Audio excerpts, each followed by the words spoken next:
आज झालेल्या सर्वसाधारण सभेमध्ये महानगर आघाडीतर्फे आम्ही महापौर सौ संगीता राजेंद्र खांडेकर मॅडम यांचे महापौरपद बरखास्त करण्याचा प्रस्ताव माननीय आयुक्त यांनी शासनाकडे पाठवावा अशी मागणी केलेली आहे। तसं पत्र आम्ही आजच्या सर्वसाधारण सभेमध्ये महापौर मॅडमच्या माध्यमातून आयुक्तांना दिलेलं आहे।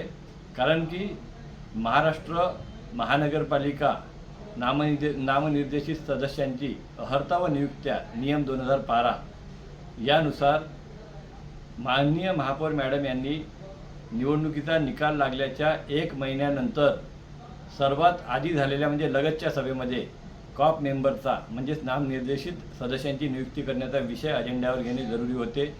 आज 3 महिन्यानंतर एक सभा झाली, सर्वसाधारण सभा, पहिली सभा महानगरपालिकेची, आणि ही लगतची पहिली सभा झाल्यानंतरही त्यांनी या ठिकाणी निर्देशित सदस्यांचा म्हणजे कॉप सदस्यांच्या नियुक्तीचा विषय अजेंड्यावर घेतला नाही। हा नियम 2012 जो आहे याबद्दलचा महानगरपालिकेचा, त्याचं हे स्पष्टपणे उल्लंघन आहे। तसंच महापौर मॅडम यांनी दर महिन्याला 20 तारखेच्या आतमध्ये एक सर्वसाधारण सभा घेण्याची त्यांचे कर्तव्य आहे, तरतूद आहे। त्यांच्या कर्तव्यामध्ये, महापौरांच्या कर्तव्यामध्ये अशी तरतूद आहे। महाराष्ट्र महानगरपालिका अधिनियमाच्या तरतुदीचं या ठिकाणी उल्लंघन झालं। महापौर मॅडम यांनी चक्क 3 महिने सर्वसाधारण सभा लावलेली नाही आहे। जाणीवपूर्वक कॉप मेंबरच्या नियुक्त्या लांबवण्यासाठी ही सभा लावण्यात नाही आली।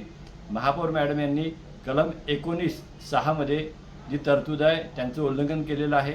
त्यामुळे महाराष्ट्र महानगरपालिका अधिनियमातील कलम 10(1)(1)(1)(अ) यामधील तरतुदीनुसार शासनाला महानगरपालिकेच्या महापौरांनी कर्तव्यात कसूर केली असेल, नियमांचा भंग केला असेल तर त्यांचं महापौरपद बरखास्त करण्याचे शासनाला अधिकार आहे। शासनानं तशा पद्धतीची कारवाई करावी यासाठी आम्ही आज प्रधान सचिवांना पत्र लिहिलं।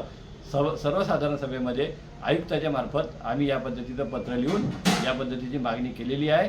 आणि जर आयुक्तांनी आणि शासनाने याबद्दल उचित कारवाई केली नाही तर मात्र आम्ही पुढे या संदर्भात दाद मागण्यासाठी पत्रव्यवहार करू आणि महापौर मॅडम यांचं पद रद्द करण्यासाठी मागणी करू।